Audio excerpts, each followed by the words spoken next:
Pages of the book, The Power of the Subconscious Mind? Sure. Excuse me.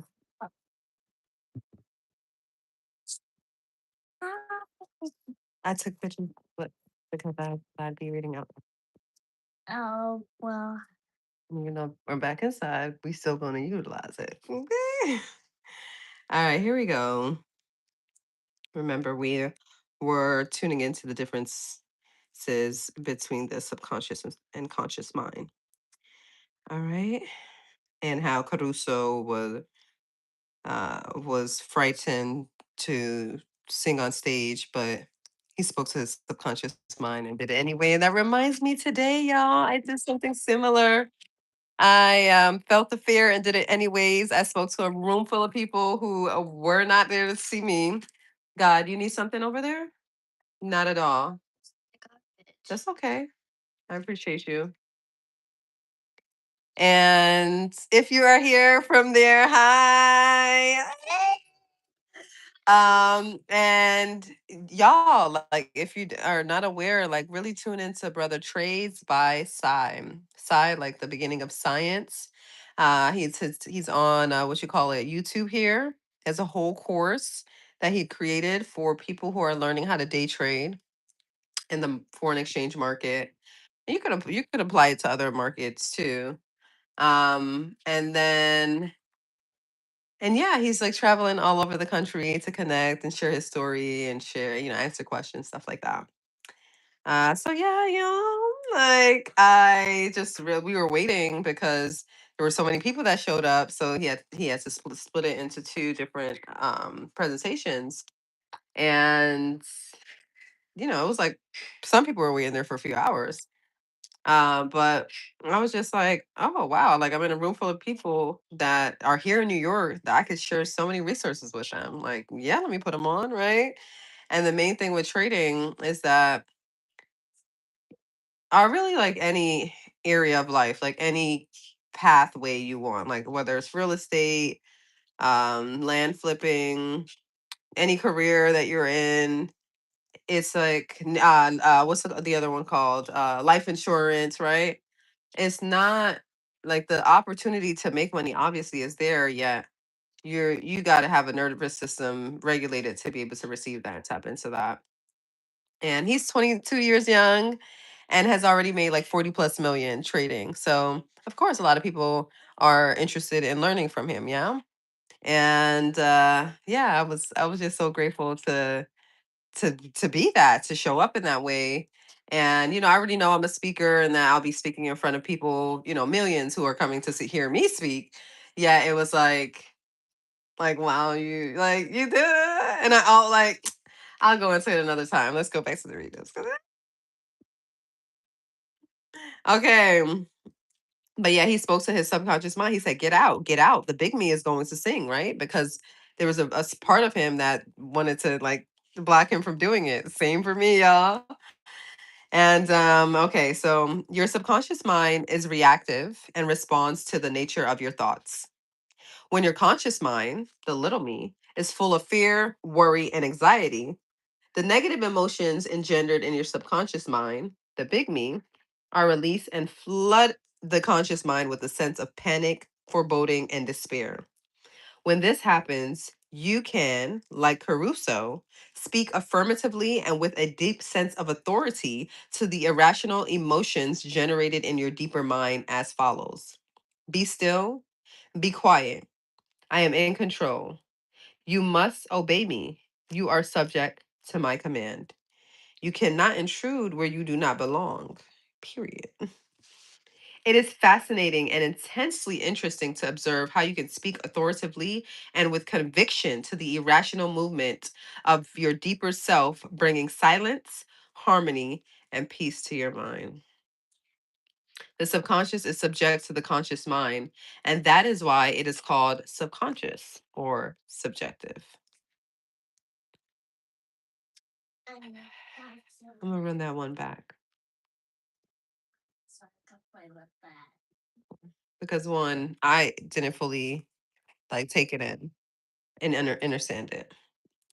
The subconscious, I mean, I understand it now, but it took me a minute.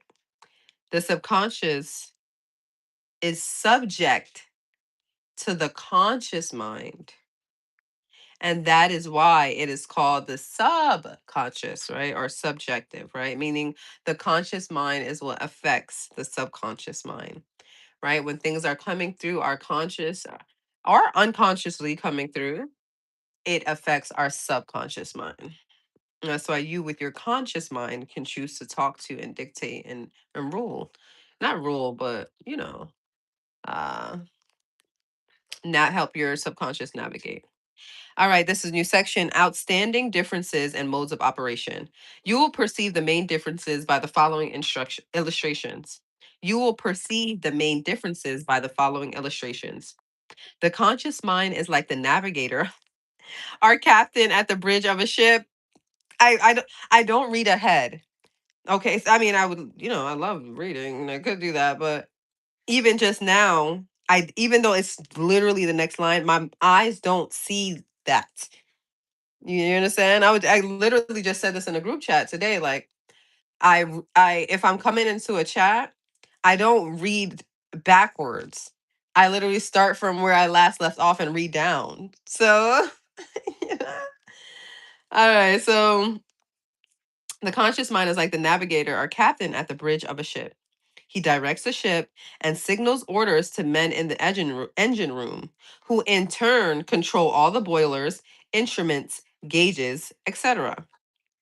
The men in the engine room do not know where they are going. They follow orders. They would go on the rocks if the man on the bridge issued faulty or wrong instructions based on his findings with the compass, sextant. What is a sextant? Or other instruments. Have you heard of a sextillionaire? It's 21 millions. I'm a savage baby. 21 figures. Excuse me. I'm a savage baby. Um, the men in the engine room obey him because he is in charge and issues orders which are automatically obeyed. Members of the crew do not talk back to the captain, they simply carry out orders. The captain is the master of his ship, and his decrees are carried out. Likewise, your conscious mind is the captain and the master of your ship, which represents your body, environment, and all your affairs. Your subconscious mind takes the orders you give it based upon what is your conscious mind. Your subconscious mind, pardon that I'm rushing because I want to get this in before 12 o'clock. Your subconscious Eastern time. Your subconscious mind takes the order you give it based upon what your conscious mind believes and accepts as true. When you repeatedly say to people, I can't afford it, then your subconscious mind takes you at your word and sees to it that you will not be in a position to purchase what you want. At first, like there was like, the resistance, the fear, to say, I'm a millionaire in a year. I'm going to be a millionaire in a year or whatever. I don't even say I'm going, like I'm a millionaire in a year. Like it's just my path that I don't see no other way. It makes sense to me, like, so I don't have fully all the house, but it just makes sense to me. That's what I'm doing. Again, if Shorty could do it in 7 months, if Shorty could do it in 4 months, like, no, then I could do it. Right. Um, so again, my subconscious mind is hearing me. We're a millionaire in a year. We're a millionaire in a year. That's all my subconscious mind is knowing. Like, okay, like, and it's going to provide that route because that's what I said. Your subconscious mind takes the orders you give it based upon what your conscious mind believes and accepts as true. When you repeatedly say to people, oh, compromiso. As long as you persist in saying, I can't afford that car, that trip to Europe, that home, that fur coat, or ermine, ERMINE wrap, you can rest assured, and please go ahead and tell us what that is. You can rest assured that your subconscious mind will follow your orders, and you will go through life experiencing the lack of all these things. Last Christmas Eve, a beautiful young university student looked at an attractive and rather expensive traveling bag in a store window. She was going home to Buffalo, New York for the holidays. She was about to say, I can't afford that bag, when she recalls something she had heard at one of my lectures, which was never finish a negative statement. Reverse it immediately, and wonders will happen in your life. She said, "That bag is mine. It is for sale. I accept it mentally, and my subconscious sees to it that I receive it." At 8 o'clock Christmas Eve, her fiance presented her with a bag exactly the same as the one she had looked at and mentally identified herself with at 10 o'clock, the same rising, same morning, he says. She had filled her mind with the thought of expectancy and released the whole thing to her deeper mind, which has the know-how of accomplishment. This young girl, a student at the University of Southern California, said to me, "I didn't have the money to buy that bag, but now I know where to find money and all the things I need, and that is in the treasure house of eternity within me." Another simple illustration is this. When you say, "I do not like mushrooms," and the occasion subsequently comes that you are served mushrooms in sauces or salads, you'll get indigestion because your subconscious mind says to you, and this is like keys beyond keys, but you gotta really be ready for this. You gotta really, really be tapped into your power to change your physical body when it comes to your subconscious. Because you technically could eat whatever you want to eat. You technically could you could technically do things that quote unquote will ruin your body. And it won't, because you believe that it won't. Or you don't have that imprinting running around in you. You know how many people you could say like quote unquote like smoke cigarettes their whole life and live till 90s without having anything. Of course, you'll probably bring up this example. You know how many people died, didn't reach that age, and we could if we got research and data, it probably links back to their subconscious mind and what they really felt about it. Okay, but don't go eating stuff and doing stuff like and you not really about that life because you will really hurt yourself. Not accordingly, because you believe that you're gonna hurt yourself doing those things. If you still believe that in your subconscious, and you can't like don't do that to yourself. So the boss, your conscious mind, does not like mushrooms.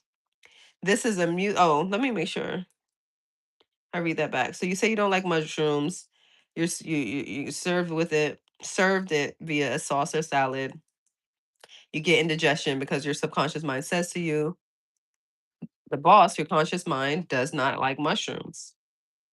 This is an amusing example of the outstanding differences and modes of operation of your conscious and subconscious minds. A woman may say, "I wake up at 3 o'clock if I drink coffee at night." Whenever she drinks coffee, her subconscious mind nudges her as if to say, "The boss wants you to stay awake tonight." Your subconscious mind works 24 hours a day and makes provisions for your benefit, pouring all the fruit of your habitual thinking into your lap. How her subconscious responded. It's a new section. A woman wrote me a few months ago as follows. I am 75 years young. We're going to say young. A widow with a grown family. I was living alone and on a pension. I heard your lectures on the powers of the subconscious mind, wherein you said that that ideas could be conveyed to the subconscious mind by repetition, faith, and expectancy. That one I want to imprint on my mind to share with other people. I began to repeat frequently with feeling, "I am wanted. I am happily married to a kind, loving, and spiritual minded man. I am secure." I kept on doing this many times a day for about 2 weeks. And one day at the corner drugstore, I was introduced to a retired pharmacist. I found him to be kind, understanding, and very religious. He was a perfect answer to my prayer. Within a week, he proposed to me. And now we are on our honeymoon in Europe. Europa. I know that the intelligence within my subconscious mind brought of us together in divine order. This woman discovered that the treasure house was within her. Remember, this chapter is a treasure house within you. Her prayer was felt as true in her heart, and her affirmation sank down to osmosis into her subconscious mind. which is the creative medium. The moment she succeeded in bringing about a subjective embodiment, her subconscious mind brought up about the answer through the law of attraction. Her deeper mind, full of wisdom and intelligence, brought both of them together in divine order. Be sure that you think on whatsoever things are true, whatsoever things are honest, whatsoever things are just, whatsoever things are pure, whatsoever things are lovely, lovely, lovely, whatsoever things are good report, if there be any virtue and if there be any praise, think on these things. Philippians 4:8. That says not in the Bible. I didn't realize that's what they was putting down just now. All right. We're gonna do four of the out of the seven brief summary of ideas worth remembering. And I love that he does this like summary at the end of each chapter. One, the treasure house is within you. Let me see about that. Oh, hey, God. Realize I was here. I saw that you were coming up, but I didn't realize like you were really like in the vicinity. Yeah, and also, Mom, wait, what's the live one mean? Where? Over here. Oh, that means the photo is I believe, oh no, it's not on, live not on. It's like a moving photo. I believe that's what it means. I'm not sure. I have no idea. That's all right, God. Do you mind giving me some space? And let's not say you don't have no idea because you have some idea. I do not. Well, what does live mean? Live means you're recording it. That, and then what else for live? Like your life. What else about your life? What else does live mean? That you are. I feel like it's just playing, you know? What? Wait, it's like you're playing something alive. Well, also being alive. I'm talking about being alive. Being alive? Yes, being alive versus dead. You could be dead or you could be alive. Yeah. Right. 'Cause So you have some idea about what live means. So that does transfer to what this, even though we're not too certain and sure about it, it does transfer to what this is means. so I know what live means. Okay. Live means that you are so alive. Okay. So yeah, these are like a lot of these live photos I usually move to like show you like, oh look, it's like I'm more alive than just a still photo. Okay. The treasure house is within you. Look within for the answer to your heart's desires. Two, the great secret possessed by the great men of all ages, great men and women of all ages, great people of all ages, was their ability to contact and release the power of their subconscious mind. You can do the same. Your subconscious has the answer to all problems. If you suggest to your subconscious prior to sleep, I want to get up at 6 a.m., it will awaken you at that exact time. Your subconscious mind is the builder of your body and can heal you. Lull yourself to sleep every night with the idea of perfect health. Ashe. So it is. Here we go. Three, two, one. 0.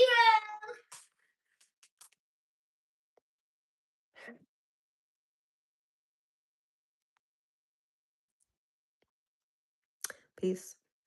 Love. Prosperity.